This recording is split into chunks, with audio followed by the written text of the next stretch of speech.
ಬದಿಯಲ್ಲಿ ನೋಡಿ, ಇದೆಲ್ಲವರ ತುಂಬ ನೋಡಿ, ಕಣ್ಬಿಟ್ಟು ನೋಡಿ. ಇದರಲ್ಲಿ ಗಟ್ಟಿ ಇರುವಂತದ್ದು ಗೇಟ್ ಮತ್ತು ಬೋರ್ಡ್ ಮಾತ್ರ.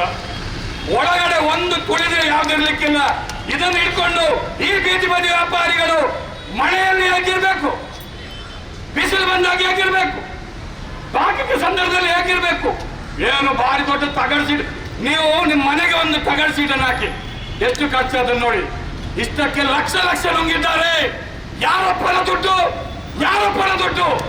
ಜನರ ತೆರಿಗೆಯ ಹಣವನ್ನ ಬೀದಿ ಬದಿ ವ್ಯಾಪಾರಿಗಳಿಗೆ ನಾವೇನು ಗಣಂದಾರಿ ಕೆಲಸ ಮಾಡಿದ್ದೀವಿ ಅಂತೇಳಿ ಲಕ್ಷ ಲಕ್ಷ ನುಂಗಿದ್ದಾರೆ ಇಷ್ಟನ್ನು ಮಾಡ್ಲಿಕ್ಕೆ. ನೋಡಿ, ನಮ್ಮ ಹತ್ರ ಕಾನೂನು ನಮಗೂ ಗೊತ್ತಿದೆ ರೀ, ನಮ್ಗೆ ಗೊತ್ತಿದೆ ಕಾನೂನು. ಏನಿದೆ ಕಾನೂನು?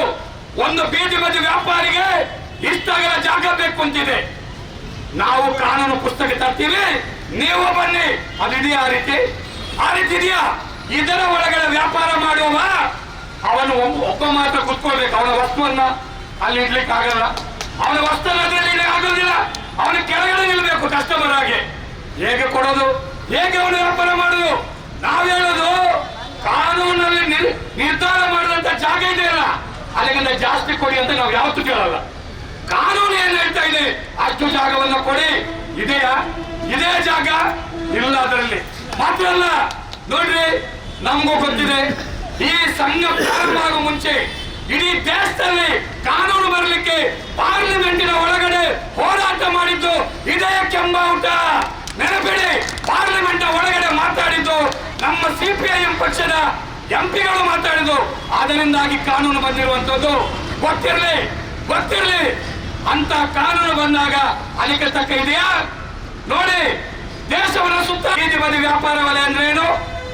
ವ್ಯಾಪಾರ ವಲಯ ಅಂದ್ರೆ ಆಹಾರ ಮಾರಾಟ ಮಾಡ್ತಕ್ಕಂಥವರಿಗೆ ಫುಡ್ ಕಾರ್ನರ್, ಅದಕ್ಕೆ ಆಹಾರಕ್ಕೆ ಸಂಬಂಧಪಟ್ಟ ಸಪರೇಟ್ ಝೋನು, ತರಕಾರಿ ಮಾರಾಟ ಮಾಡುವವರಿಗೆ ಸಪರೇಟ್, ಹಣ್ಣು ಹಂಪಲು ಮತ್ತೆ ಚಪ್ಪಲ್, ಡ್ರೆಸ್, ಪ್ಲಾಸ್ಟಿಕ್ ಇಂಥದನ್ನು ಮಾರಾಟ ಮಾಡಿ ಪ್ರತ್ಯೇಕ.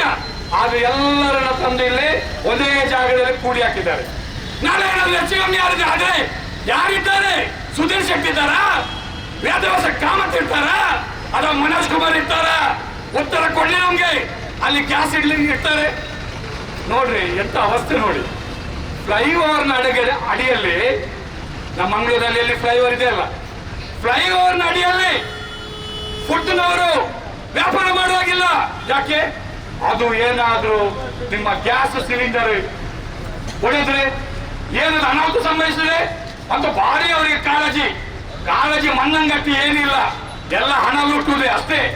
ಆದ್ರೆ ಇಲ್ಲಿ ಬಡಪಾಯಿ ಬೀದಿ ಬದಿ ವ್ಯಾಪಾರಿಗಳನ್ನ ಫುಡ್ಡಿನವರನ್ನು ಇಟ್ಕೊಂಡಿದ್ದಾರೆ, ಪಕ್ಕದಲ್ಲಿ ಒಂದಷ್ಟು ವ್ಯಾಪಾರಿ ಇಟ್ಕೊಂಡಿದ್ದಾರೆ. ನಾಳೆ ಇಷ್ಟು ಜಂಜಾಟದಲ್ಲಿ ಏನಾದ್ರೂ ಹೆಚ್ಚು ಕಮ್ಮಿ ಆದ್ರೆ ಯಾರು ಜವಾಬ್ದಾರಿ?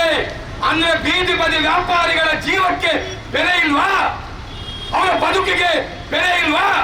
ಅಂದ್ರೆ ಬಡಪಾಯಿಗಳು ಏನ್ ಹೇಗ್ ಬೇಕಾದ್ರೂ ಇರ್ಬೋದು.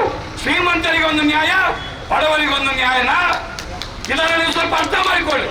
ನಾವು ಹೇಳೋದು ಬೀದಿ ಬದಿ ವ್ಯಾಪಾರ ವಲಯಕ್ಕೆ ನಮ್ಮ ವಿರೋಧ ಇಲ್ಲ, ಬಹಳ ಸ್ಪಷ್ಟ ಇದೆ, ನಾವು ವಿರೋಧ ಇಲ್ಲ. ಆದ್ರೆ ಒಂದು ವ್ಯವಸ್ಥೆ ಮಾಡಬೇಕಲ್ಲ. ಇದು ಅವೈಜ್ಞಾನಿಕವಾಗಿದೆ, ಅಸುರಕ್ಷತೆ ಇದೆ, ಅಸಮರ್ಪಕ ಇದೆ. ಇದನ್ನು ಸರಿ ಮಾಡಿ. ನೀವು ಏನು ಭಾರಿ ಫೋರ್ಸ್ ಕೊಟ್ಟಿದ್ದೀರಿ. ವೇದವಾಸ ಕಾಮತ್, ಮನೋಜ್ ಕುಮಾರ್, ಸುಧೀರ್ ಶೆಟ್ಟಿ, ಭಾರಿ ದೊಡ್ಡ ಫೋರ್ಸ್. ನೋಡ್ರಿ, ನಾವು ಬೀದಿ ಬದಿ ವ್ಯಾಪಾರಿಗಳಿಗೆ ಏನು ಮಾಡಿದ್ದೇವೆ ಅಂತೇಳಿ. ಏನ್ ಮಾಡಿದ್ದೀರಿ? ಇಷ್ಟು ಲಕ್ಷ ಲಕ್ಷ ನುಂಗಿ ಹಾಕಿ ಇಷ್ಟು ಒಂದು ಸಣ್ಣ ಇದು ಮಾಡಿ ದೊಡ್ಡ ಪ್ರಚಾರ ಗಿಟ್ಟಿಸ್ಕೊಳ್ತಾ ಇದ್ದೀರಿ. ನಮ್ಮ ವ್ಯಾಪಾರಿಗಳು ಬದುಕಬೇಕು ತಾನೇ? ಈ ದಕ್ಷಿಣ ಕನ್ನಡ ಜಿಲ್ಲೆಯ ಆರ್ಥಿಕತೆಗೆ ಒಂದು ದೊಡ್ಡ ಶಕ್ತಿ ಕೊಡುವವರು ಬೀದಿ ಬದಿ ವ್ಯಾಪಾರಿಗಳು. ನಮ್ದು ಬಂಡವಾಳ ಇದೆ. ಬಂಡವಾಳ ಈ ದೇಶದ ಆರ್ಥಿಕತೆಗೆ ಬಂಡವಾಳ ಹಾಕೋದು ಅದಾನಿ ಅಂಬಾನಿಗಳಲ್ಲ, ನಾವು ಬಡಪಾಯಿಗಳು ಕೂಡ ಈ ದೇಶದ ಆರ್ಥಿಕತೆಗೆ ನಮ್ಮ ಕೊಡುಗೆ ಇದೆ. ಭಾರತ ದೇಶದ ಒಳಗಡೆ